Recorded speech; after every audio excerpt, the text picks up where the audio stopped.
بص معايا يا سيدي، أول حاجة هنتعلمها هي الفاولز. الفاولز يعني المتحركات. طيب إيه هي الفاولز؟ إحنا النهاردة هنعمل لهم عيد ميلاد كمان. في حروف بتدي أصوات الفاولز اللي هي إيه؟ إحنا عارفين إن اللغة الإنجليزية 26 حرف. A B C D E F G H I J K L M N O P Q R S T U V W X Y and Z. هي دي الليترز بتاعة اللغة الإنجليزية. دول عددهم 26 حرف. ايه ده يا ميس احنا هنتعلم ايه بي؟ كمان ال 26 حرف دول هعلمك دلوقتي حاجة مهمة قوي. منهم 5 letters 5 حروف.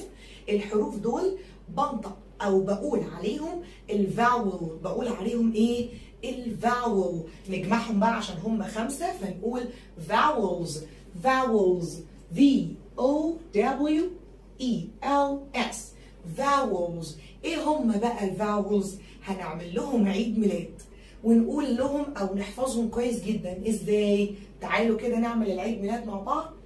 A E I O U A E I O U A E I O U. بس خلينا بقى كبار شوية ونركز قوي ونفهم ان الفاولز دول الاصح اني اقول عليهم مش الحروف دي، اقول عليهم الاصوات المتحركة. ليه؟ عشان انا دلوقتي لما بتكلم او بنطق في الكلمة بقول حرف الاي ولا بقوله يبقى هي اصوات الفاولز. ركز فيها كويس قوي يا حبيبي. A بتعمل صوت E make the sound صوتها كده لما اجي انطقه في الكلمة. I make the sound I. O make the sound O. You make the sound يعني صوتها في الكلمة لما يجي انطقها بقول ما بقولش حرف اليو. لما يجي انطق الكلمة بقول اوكي كده. هي دي اصوات الحروف. اصوات انهي حروف؟ حروف الفاولز. حروف الايه؟ الفاولز. زي ايه مثلا؟ تعالوا كده قولوا لي امثله. اول حاجه على الصوت بتاع ممكن نقول ant نمله ant.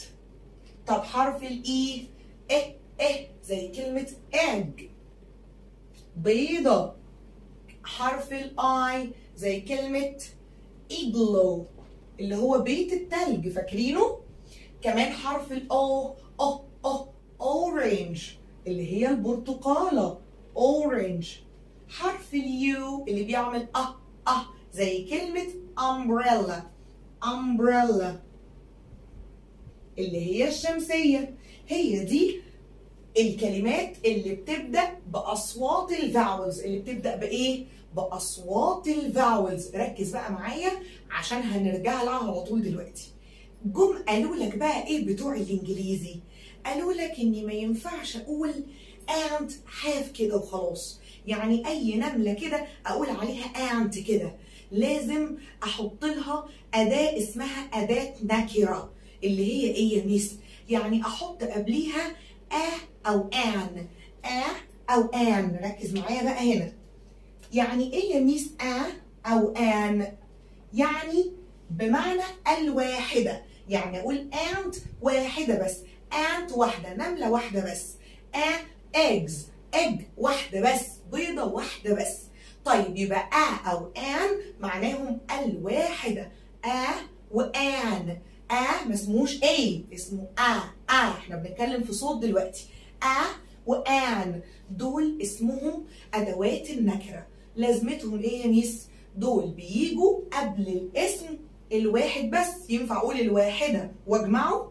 اقول الحاجة الواحدة بس بحط قبليها او ان. طيب امتى بقى يا ميس بحط وامتى بحط ان؟ اقول لك انا بقى. شوف فاكر العيد ميلاد اللي عملناه للاصوات دول؟ اول ما الاقي صوت من دول ايه اي او اول ما الاقي صوت من الخمسه دول اجي واحط قبليها على طول ان. احط قبليها ايه؟ ان. طب ليه يا ميس ما قلتيش اقول لك انا. ينفع اقول and. ينفع كده؟ الاتنين الفاولز دول هيتخانقوا مع بعض عشان هم متحركين واشقيه كده وحركتهم عندهم فرط حركه، فما ينفعش اجيبهم الاتنين مع بعض، لازم احط الان في النص تحوش بينهم وتقول لهم بس استهدوا بالله والله ما تتخانقوا انا هصالح بينكم. يبقى بنحط ان قدام صوت الفاول، نقول ان and معناها ايه؟ نمله واحده. اقول ان egg معناها بيضه واحده. an igloo يعني بيت جليد واحد. an orange برتقاله واحده. an umbrella شمسيه واحده. امال امتى يا ميس اقول لما تيجي بقى اما يبدا الاسم باي حرف غير الفايف فاولز دول، زي مثلا لو قلت boy ده اوله فاول من دول من ال A E I O U، لا يبقى ساعتها هقول a boy. طيب كلمة book ده كتاب، اقول a book ولا an book؟ عايزه اقول كتاب واحد فهقول ايه؟ a book. ينفع اقول an؟ لا اوله consonant، اوله حرف ساكن عادي، فساعتها بقول a book. طيب تعالوا نشوف كلمه تاني. pen قلم جاف، اقول ولا an؟ a pen. يبقى قلم واحد. احنا اتفقنا ان وان معناها الواحده، يعني حاجه واحده بس. طيب يعني يا ميس عايزه انا اقول كتير بقى، اقول ايه؟ اقول لك انا بقى الدرس اسمه countable nouns.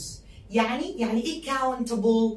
count يعني عد. لما اقول لك count 1 2 3 4 عد count. لما اقول countable nouns يعني الاسماء اللي بتتعد، زي مثلا ايه؟ and اجي اعدها اقول ايه؟ نمل كتير. اجي مثلا اقول نملايه نمليتين 3 نمليات اعرف اعدها. كلمه egg اعرف اعدها بيضه بيضتين 3 اقول 3 eggs وهكذا.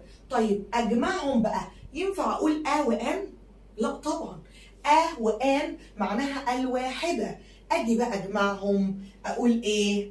تعالى بقى and اقول ants. الاس دي تيجي تضرب والان على دماغهم تقول لهم بس انا اس الجمع انا الكتير، فلو جيتوا ورايا انتوا حرين امشوا طول ما انا موجوده في المكان. يبقى اقول ants طالما حطيت اس الجمع يبقى دول كتير، يبقى والان يخرجوا بره خلاص مش معانا. ينفع اقول انتس واحده نملات؟ لا طبعا. يبقى الاس الجمع بتشيل والان، يبقى اقول ants. طب egg تبقى eggs. طب igloo igloos. orange oranges. umbrella umbrellas. boy boys. boy اشيل واحط boys. book books. pen pens. خلاص احنا ضربنا قلنا لها ايه؟ يلا امشي. خلاص احنا دلوقتي بنتجمع، احنا كتير، فاس الجمع ما ينفعش تبقي معانا والله. امشي دلوقتي عشان انتي واحده بس. يبقى اس الجمع بتخليه الان تخرج بره، خلاص ما ينفعش نقول وان واحنا بنجمع الكتير. طيب عايزه بقى اسالكوا سؤال شطور كده. لو انا دلوقتي قلت كلمه hour يعني ساعه، قولي لي يا ميس هحط ولا ان؟ يلا الشاطرين اللي يردوا عليا. hour احط ولا ان؟ كلنا طبعا في ناس هتقول حط يا ميس عشان الاتش ده كونسونانت عادي. اقول لك غلط. ليه؟ مش انت يا ميس لسه قايله ان الصوت بتاع الفاولز هو ده اللي نحط قبليه ان؟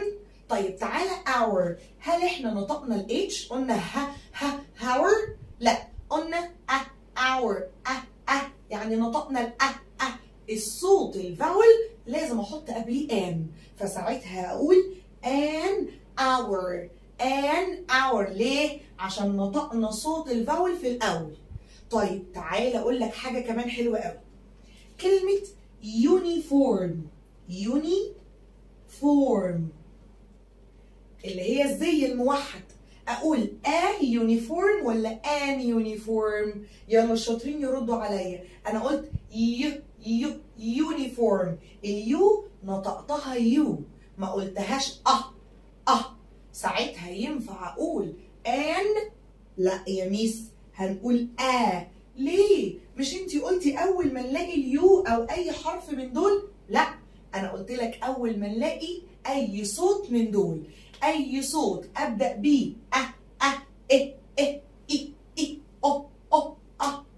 اي صوت من الخمسه دول هم دول اللي احط قبليهم ان، لو هي حاجه واحده بس. طيب الصوت التاني اللي هو اليو ده مش صوت فبالتالي بقول يونيفورم عادي. طب صوت الاور الاتش دي ملهاش لازمه، انا بقول اور، الاتش اصلا سايلنت مش بنطقها، فعشان كده بقول an hour. اتفقنا كده ان بتتحط قدام صوت الكونسونانت، انما ان بتتحط قدام صوت الفاول اللي هم الفايف دول بس. طيب لما نيجي نجمعهم نحط اس، نشيل الا والان نطلعهم بره ونجمع باس البلورال اللي هي اس الجمع. طيب عندي بقى يبقى دول اسماء بتتعد، يعني بنعدهم ونقول مثلا 3 boys 4 books 5 pens 6 umbrellas 7 oranges. بنجمع الحاجات دي وبنعرف نعدها. طيب في بقى اسماء تاني اسمها uncountable nouns، اسماء uncountable يعني غير قابله للعد، ما ينفعش اعدها. ايه ده، هو في حاجه اسمها ما ينفعش اعدها؟ هوريك دلوقتي. لو انا قلت لك water يعني ميه، لو انا قلت water هي الميه بتتعد؟ يعني اقول ميايه 2 ميتين 3 ميات، ايه ده ينفع؟ لا طبعا، الميه ما بتتعدش، فما ينفعش اقول ميايه وميتين. امال انا بجمع ايه؟ بقول كوبايه ميه كوبايتين ميه، بجمع الكوبايه بس ما بجمعش الميه. طيب بجمع كمان الازازه، ازازه ميه ازازتين ميه، بجمع الازازه بس مش بجمع كلمه ميه، ما بقولش ميتين 3 ميات، لا طبعا. فواتر ما بتتجمعش، ما ينفعش اجمعها، يعني ما ينفعش احط لها اس، وكمان ما ينفعش احط لها او ان، ما ينفعش. الحاجات اللي ما بتتجمعش ولا ينفع احط لها او ان ولا ينفع احط لها اس الجمع، اقولها كده زي ما هي water. كمان milk ده برضو مش بيتعد، اللبن اي حاجه سايله مش بنعدها، التي الشاي، الجوس العصير، السوب الشوربه، دول حاجات ما بتتعدش. التي الميلك اللبن، ما بقولش لبنايه لبنيتين 3 لبينات، ايه ده؟ لا طبعا. ولا بقول عصيرايه عصرايتين، ايه ده؟ مفيش حاجه اسمها الكلام ده. يبقى الحاجات السايبه دي مش بنعدها، فدول ما بيتعدوش ولا بيتجمعوا ولا بيتحط قبليهم وان، غلط خالص. طيب ايه تاني؟ زي مثلا كلمه sugar سكر، ينفع اقول سكرايه سكريتين؟ لا طبعا مش بقول كده، بقول معلقه سكر معلقتين سكر، بجمع المعلقه بس مش بجمع السكر. كمان مش بجمع الرز رايس، في حد يجمع الرز؟ ماما تجيب له طبق رز كده يقول رزايه رزايتين؟ لا طبعا. الباستا المكرونه في حد بيجمعها؟ لا برضو. الدقيق الفلاور محدش بيجمعه، الفلاور مش الورده، ورده فلاور كتابتها غير فلاور دقيق، هما نفس النطق ولكن الكتابه دي FLOUR فلاور يعني دقيق. دقيقايه دقيقتين؟ لا طبعا، انا كده بقول الساعات، انما فلاور دقيق ما بيتعدش. ايه تاني ما بيتعدش؟ الزبده butter BUTTER زبده زبده butter. كمان الزبده مش بتتعد، فكمان ما ينفعش اقول او ان باتر، ولا ينفع احط لها اس الجمع، حاجه ما بتتعدش ما ينفعش احط لها اس الجمع ولا احط لها او ان. خلاص ما هي او ان يعني واحده، يعني معنى ان هي واحده يعني في منها كتير، لا هي ولا ينفع احط او ان ولا ينفع احط اس الجمع. طيب عندي كمان بريد. بريد يعني عيش، خبز. هتقولي لا يا ميس انا بعد العيش رغيف واثنين وثلاث رغيفه. بص انت عديت ايه؟ الرغيف والرغيفين، انما ما قلتش عيش، عشيتين، 3 عشيات. انت ما عدتش العيش اللي هو الخبز. احنا الخبز اسمه بريد، ده ما بيتعدش. الحاجات دي اسمها uncountable noun. uncountable nouns يعني اسماء لا تعد. طيب والحاجات اللي بتتعد اللي هي اخرها اس او بنحط لها ا او ان، دول countable nouns اسماء بتعد. تمام كده؟ يبقى اول حاجه الآ والآن بيتحطوا قبل ايه؟ قبل صوت الفاولز الواحد بس، عشان دي حاجه واحده. طيب امال الاس الجمع بتتحط للحاجات اللي بتتجمع، وما ينفعش ساعتها اقول ا او ان. طيب ال uncountable nouns الاسماء اللي مش بتتعد زي الواتر، زي الميلك، زي التي، زي الجوس، زي السوب، شوربه. الشوربه بتتعد سوب. كمان الشوجر السكر، الرايس الرز، وكمان الباستا المكرونه، والفلاور الدقيق، والبريد العيش، والباتر الزبده. الحاجات دي من اشهر الحاجات اللي ما بتتعدش. طيب معلومه بقى صغيره جدا، الحاجه اللي ما بتتعدش دي لازم اقول بعديها حاجه مفرد. يعني اقول مثلا water is ولا are، هي ما بتتعدش فينفع اقول are للكتير. طب هي اصلا ما بتتعدش فاقول ايه؟ water is تكون، milk is يكون important يعني مهم، tea is unhealthy يعني الشاي يكون is، خد is مفرد مش الايز بتيجي مع المفرد، يبقى اي حاجه ما بتتعدش تعامل معامله المفرد. اللي ما بيتعدش بياخد is، بيعامل معامله المفرد، فالمفرد بياخد is، فبالتالي uncountable nouns بتاخد is عشان هي ما بتتعدش.